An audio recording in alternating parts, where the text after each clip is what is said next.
Hi, everyone. My name is Steven Matijcio. I'm the Jane Dale Owen Director and Chief Curator at the Blaffer Art Museum at the University of Houston. And I am thrilled today to be kicking off the Ask a Curator segment that we have recently launched through the Blaffer online portal. And I want to thank everyone who submitted a question. I am very excited to begin answering. So the advice that I'd give to an aspiring curator is to not wait for opportunities to come to you, but to pursue them yourself. I think when I was in curatorial school, it was more of a conventional path. I did a master's in curatorial studies, started to work in galleries and museums, worked with artists, organized exhibitions. I feel like the landscape today, you can be more proactive. You can do things online. You can turn Instagram into an exhibition. You can host pop-up shows. You can do apartment exhibitions. I would say do all of that. Really start to dive into the practice and the craft. Get your hands dirty. Work with artists. I feel like you're going to build experience and you're going to fast track your ability to kind of work in this realm. And if you ultimately want to get to galleries and museums, that's going to give you fundamental, foundational experience and really developing dialogues with artists, with community members, with other cultural professionals is really going to build all of that bedrock that you need to succeed into the future. I would say the most difficult exhibition that I've had to curate is probably one of the more recent ones. And I want to preface this question with saying that I now actively pursue difficult exhibitions because I feel the more you do this, the more you want to challenge yourself. You don't want this to become too comfortable. I think when you feel challenged and disoriented, it actually can provoke new ideas and new ways of thinking and new modes of practice. And so I really do challenge myself. I don't want to know the answer going in. I want to really explore ideas and wrestle with topics through the exercise of the exhibition. And so one of the most challenging and rewarding in that regard was an exhibition, my last one at the Contemporary Arts Center in Cincinnati, called Creatures When Species Meet. And it was exploring collaborations between artists and animals. And as you can imagine, this was highly difficult, not only logistically, but sort of in the cultural and political arena as well. There had to be sort of advocacy groups assembled. A number of the works had to be vetted before they could even be considered for exhibition. We wrestled with the idea of putting live animals into the show. All of these things sort of surrounded a very important topic for me. And so I was willing to go there, to wade into this highly challenging realm. And it remains one of the most rewarding and gratifying experiences that I've had today. So if I'm answering the question of how do you become a curator and where do you start, there are multiple roads to travel, honestly, to become a curator. I think that ones that have maybe developed more so in the last 10 to 15 years have been to pursue a master's in curatorial studies. Prior to that, typically, you would study some form of art history in undergraduate and then go on to increase the focus through a master's and then a PhD, and ultimately then move into a museum setting and sort of specialize within that particular realm, genre, or period.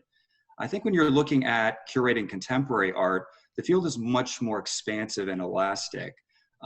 Which means that you can see filmmakers and architects and artists and people from a number of different pursuits all sort of finding their ways into curating within galleries and museums. So I can definitively say that there is no one singular path. The one that I chose was to do an undergraduate in arts administration. So it allowed me to do both art history as well as sort of look at the museum in a more holistic way, looking at economics, political science, cultural theory, and then sort of crystallizing all of those when doing a master's in curatorial studies. I chose not to do a PhD and chose to kind of dive into and start practicing at an earlier age. But really, there are many different paths, and no one is sort of singular or correct. I think it's ultimately kind of choosing the one that most fulfills you and that you feel you get sort of the most foundation under your feet to really dive into the field.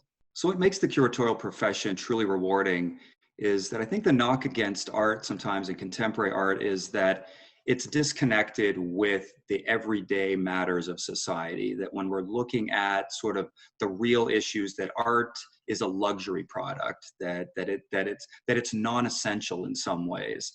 And I think that when you're in this field and you're truly passionate and believe in it, you realize how important art and design and culture is to the fabric of society and to of a city. And so when I really feel rewarded is when I can impart art and design into that arena and really allow it to inspire thinking.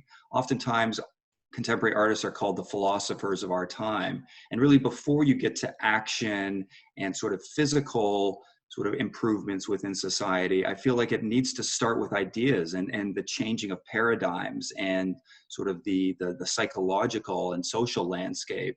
And so when I can see art and really advance and champion art circulating in those realms, I feel it's truly rewarding, because it takes on the import that I think us in the arts field all feel intrinsically, but sometimes can't quite sort of communicate or translate that into a broader sphere. The question that comes up frequently is, how do you develop an exhibition? What is the seed? What is the idea? What is the genesis of its making?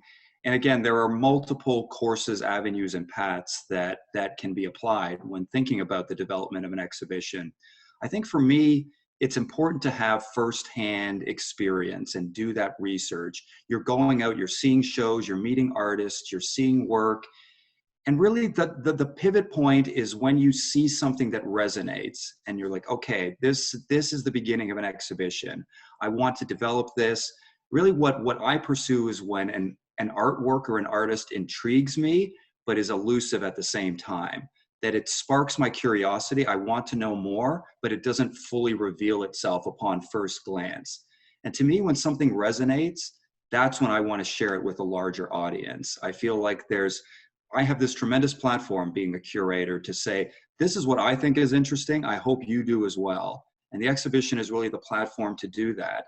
And so oftentimes, you're looking at a single artist's artwork, or sometimes you're looking at two in conversation or in dialogue. Sometimes when you're seeing multiple artists working and pursuing and sort of addressing a similar topic or theme, that's when a group exhibition or thematic exhibition can sometimes coalesce. And so that's when oftentimes I'm looking and I'm seeing, oh, look at 4 artists and 5 artists, and they're all dealing with this topic. That's when I'll get inspired by that idea and that theme, and then start to build the exhibition concept from there. And so then I'm actively pursuing and looking for artists that are also engaging with that theme. And so that's when you kind of take the turn to a group show. But really, I think the foundation, the base point is seeing work that intrigues. And then I have that capacity or that ability to say, okay, I want a larger community and audience to think about this, in a similar way. The question of when or how to find the next artist for the next exhibition is, again, I hope I'm not repeating myself, but it becomes one that, again, there's no kind of singular method or formula or structure. You really have to keep your radar open and your ear to the ground at all times, because inspiration and interest can come from any direction. A lot of curators subscribe to e-bulletins, and so you're hearing exhibition announcements, or you're reading journals online, or you're picking up physical copies, and you can be reading about or hearing about an artist, and that will spark something. And then you're like, okay, I want to develop this further. Or I can just be gallery hopping one Friday and going from show to show and seeing exhibitions and just looking for something that registers. Or you can be going to art fairs and biennials and seeing a high volume of work. And oftentimes, if you see 100 works or 200 works in a day, if the 2 or 3 that you really remember are still with you the next day and the next one after that, oftentimes that's a good sign to follow. So again, it's there are multiple avenues, and what I try very ardently to do is to never shut myself off from any possibility. You never know when you're going to find someone or the next artist. And sometimes these artists have no gallery representation, have never had a show before, but you somehow stumble upon them and see this work, and you're like, this is important, and I want to showcase this, and I want to share this with a greater audience. And so you never sort of look at, as important as it is to go to school and study art, there can often be sort of artists that completely sneak up on you. And so I think a good curator really allows themselves to be as open-minded as possible. So when I curate a new show, what drives me, and I've said this in radio interviews before, and people have sort of come up to me and asked me again, is the idea that I never want you to have an indifferent experience to an exhibition. I want you to go away with a feeling that resonates. I want you to love it or hate it. More frequently to love it, but I want something that inspires you, that drives an emotion, that really challenges your thinking or galvanizes it in some way. You never want to have an exhibition that people go in and shrug their shoulders, or it feels aloof or obscure or impenetrable. Some contemporary art and sort of highly conceptual art can be intimidating, and it can be difficult to sort of find your way and navigate for audiences that aren't steeped in sort of the discourse of art history and art theory. And so I want something that when you walk in, you're intrigued, you're inspired, that your curiosity is activated, and that the more time you spend with the work, the more questions you ask, the more it rewards you. And so those are, I know there's sort of, that's more of an abstract idea, but it's really, I want art to matter and to resonate and to endure for people. It's much less when you're looking with when you're working with contemporary artists, it's much less about household names and much more about the tangibility and sort of the potency of the exhibition. And so I feel like those are sort of the fundamental drivers that I think about when developing either a solo show, group show, participatory project, public art, sort of anything you do, you want it to hit you in the chest. That's what I ultimately want to pursue. What I would recommend to a senior student, whether you're in art history, or some kind of cultural studies field, to do that I didn't do or maybe didn't do enough, is to really get over being intimidated in galleries and museums and go and circulate and participate. You are feeding the ecology in that way, and you are embedding yourself into the social network that the arts can be. You know, when you are appearing, you're going to openings, you're attending lectures, you're seeing performances, people are going to remember that. You're circulating. Introduce yourself to the artist or to the curator, to the director there. Most times people are very friendly and they're welcoming and they're happy that you're there and that you're supporting their program. And just a handshake and a hello and saying, hey, I'm studying this and I really like your program. Can you add me to your email list, or can I subscribe to your social media, is going to matter. It's going to resonate. So much about art is it's such a social enterprise. And so the more that you can contribute, the more that you can sort of receive back, that you're going to find yourself within that network, and ultimately it's going to pay dividends. But you have to get out there and go there consistently and keep introducing yourself and keep circulating. And then people are going to pay attention and they're going to remember you.